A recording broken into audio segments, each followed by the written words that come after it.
Muy buenas tardes para todos y sean ustedes bienvenidos a su canal de filosofía.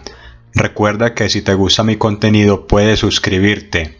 También ten presente que la bibliografía empleada para cada uno de los videos queda constatada en la descripción del mismo.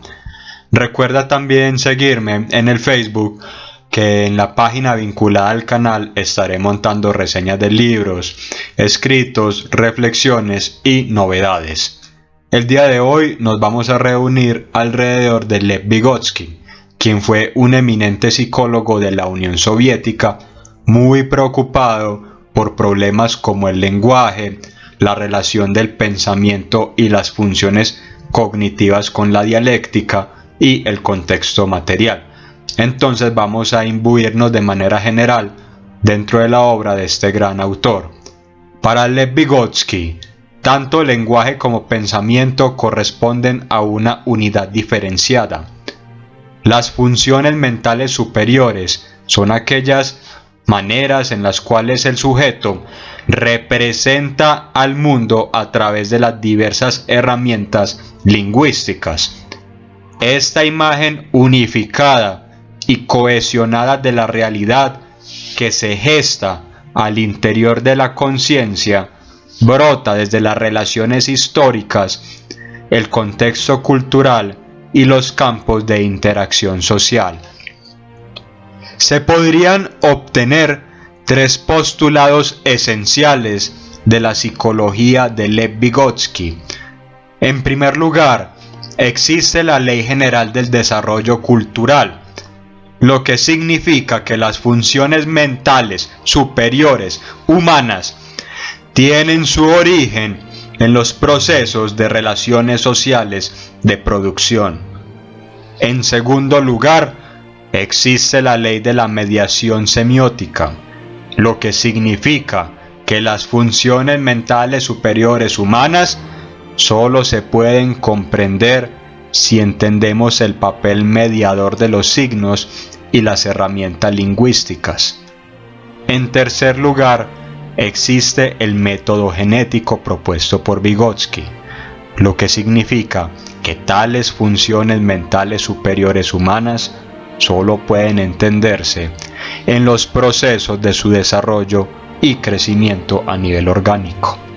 La psicología es la ciencia de la producción social del individuo, con especial énfasis en las funciones mentales superiores, la conciencia, la actividad y la praxis, también lo que acaece al interior de la vida interna del sujeto. Vygotsky incorporó el concepto de trabajo de Marx, actividad y praxis, a su enfoque ontológico epistemológico para el estudio de las funciones mentales superiores. Él argumentó que, abro comillas, el trabajo es ese eje fundamental en torno al cual se estructura y se erige la vida de la sociedad. La vida social del hombre y su estudio de la naturaleza están vinculados a la actividad del trabajo, y es el trabajo el que creó al hombre. Trabajo, sociedad y naturaleza son los tres canales fundamentales que guían a la labor educativa y formativa en la escuela.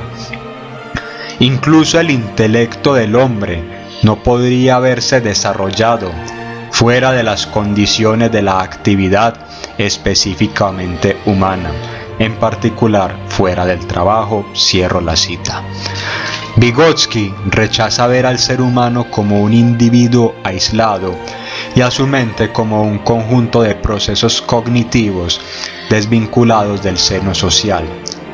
Para él es inadmisible la postura adoptada por muchos psicólogos de su época, que sugerían la existencia de un instinto primario de egoísmo inserto en la conciencia subjetiva, pues para el soviético la sociedad no es un sofisticado mecanismo de represión de la, entre comillas, verdadera naturaleza individualista del hombre, sino que ésta es el caldo de cultivo que nutre el entendimiento las conductas y la volición singular. En detrimento de las tesis de Freud y del mismo Piaget, Vygotsky aseveró que los mecanismos representacionales más primigenios de la primera infancia vuelcan su interés en construir espacios de sociabilidad para los individuos, la manera en la cual nosotros pensamos nuestro propio yo, nuestra relación con los semejantes, nuestras maneras de representar también al mundo están mediadas socialmente y van edificando, van entretejiendo las condiciones preliminares para poder vivir en sociedad. Si bien Vygotsky no niega que el ser humano está capacitado biológicamente para desarrollar las funciones mentales superiores, estas no brotan de la nada y requieren la solidaridad del entramado social objetivo en su conjunto. Las condiciones orgánicas sufren un cambio de índole cualitativo, porque la materia, que es una congregación organizada, que se da con unos rasgos generales en todo el conjunto de la humanidad, gesta en sí misma la posibilidad de la autoconciencia, es decir, la plausibilidad de pensarse a sí misma. En palabras del mismo autor, ello ha de ser considerado como un momento intrínsecamente necesario y universal para que se desarrolle en el niño esas características humanas no naturales, sino formadas históricamente. Todo esto quiere decir que incluso los actos aparentemente incondicionados y el germen representacional a priorístico serían formas sin contenido, desnudados de ese marco de interacción social en el cual se yerguen, decía Vygotsky, abro comillas.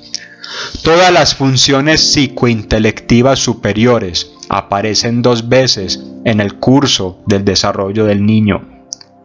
La primera vez en las actividades colectivas, en las actividades sociales, o sea, como funciones interpsíquicas.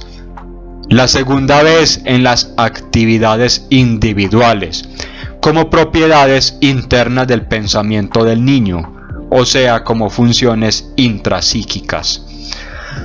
En efecto, el estudio del desarrollo cognitivo desde la infancia revela la existencia de un estadio preintelectual en el proceso de formación del lenguaje y un estadio preverbal en el desarrollo del pensamiento. El pensamiento y la palabra no están relacionados entre sí a través de un vínculo primario. El pensamiento tiene algunos estadios que no son necesariamente verbales y que sobreviven en ciertas ocasiones a lo largo del curso de la vida adulta. En la medida en que el hombre va integrándose a la actividad social, su relación con los objetos se va conceptualizando de manera más compleja, más detallada y más sofisticada. La estructura del lenguaje no es el simple reflejo especular de la estructura del pensamiento. El lenguaje hace factible el pensamiento conceptual, pero este último no se limita o no limita sus funciones a eso, porque también expresa emociones o simplemente puede hilvanar discursos vacíos y sin sentido. Hay un doble movimiento que se da entre la palabra y el pensamiento, desde la construcción verbal lingüística hasta las cavilaciones racionales, por un lado, y desde el pensamiento hasta la palabra. Esto es el ser para otro y el ser para sí. Ello revela el funcionamiento y la estructura del discurso interno y del acto comunicativo. Para Vygotsky, el saber teórico no está desconectado del reino de lo práctico. Al igual que Piaget, colige que el lenguaje determina nuestras acciones, y para formular una trama lingüística es preciso configurar una imagen del mundo dentro del pensamiento. El lenguaje juega un papel primordial a la hora de direccionar la conducta y despierta las condiciones preliminares para la posibilidad de planificar las acciones. La acción libre y la voluntad residen dentro de una unidad con el lenguaje y con el pensamiento. En la unidad del pensamiento con el lenguaje radica esta posibilidad de diseñar los comportamientos y los actos. Es pues que la voluntad no es un impulso ciego, ni un mosaico de conductas reflejas autónomas, sino que su esencia descansa en el ser consciente y en el comportamiento categorial, es decir, en la manera en la cual nosotros pensamos y planificamos.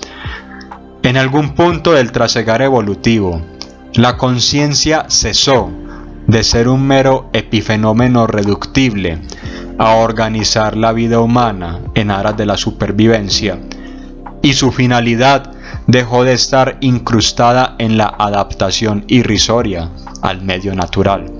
En algún momento la conciencia dejó de ser una conciencia netamente animal y se trastocó hasta convertirse en una conciencia humana, en una conciencia que puede actuar teleológicamente, es decir, siguiendo una finalidad.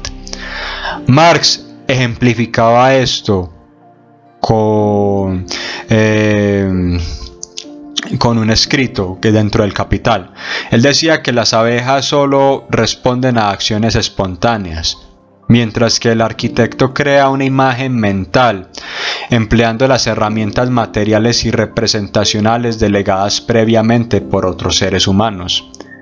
Pueden existir algunas acciones que realicemos sin estar conscientes de ello, pero esto no significa que éstas estén marginadas de la actividad conceptual. Incluso lo que nosotros vemos como más automático, más de la vivencia cotidiana, también está incrustado dentro de la actividad del concepto. Asimismo, hay otra mixtura de actos prefigurados por el ejercicio de la planificación. El lenguaje juega un rol de protagonismo, pues este da apertura a la actividad rectora de la conciencia sobre la conducta y el comportamiento también, arrancando cualquier acto de la mera inmediatez y espontaneidad. La conciencia pone la causalidad a la voluntad y la práctica aparece como reflejada en esta. Vygotsky hace gala del concepto del lenguaje interior para explicar cómo el ser humano deliberadamente, a través del uso de sus facultades mentales superiores, hilvana y estructura coherentemente tanto sus acciones como su pensamiento. La orientación que se le da a la acción es un proceso que se yergue desde lo social hasta lo individual, de lo interpsíquico a lo intrapsíquico. La manera de darle orientación a la acción se da gracias al concurso del pensamiento lingüístico, y este se desempeña en el marco de las interacciones sociales. El accionar dado de forma voluntaria, libre y consciente tiene su sustento en el entramado social y la superación de la causalidad biológica. En un estadio más elevado están los conceptos no espontáneos, es decir, aquellos que no surgen de la cotidianidad y de la relación inmediata con los objetos.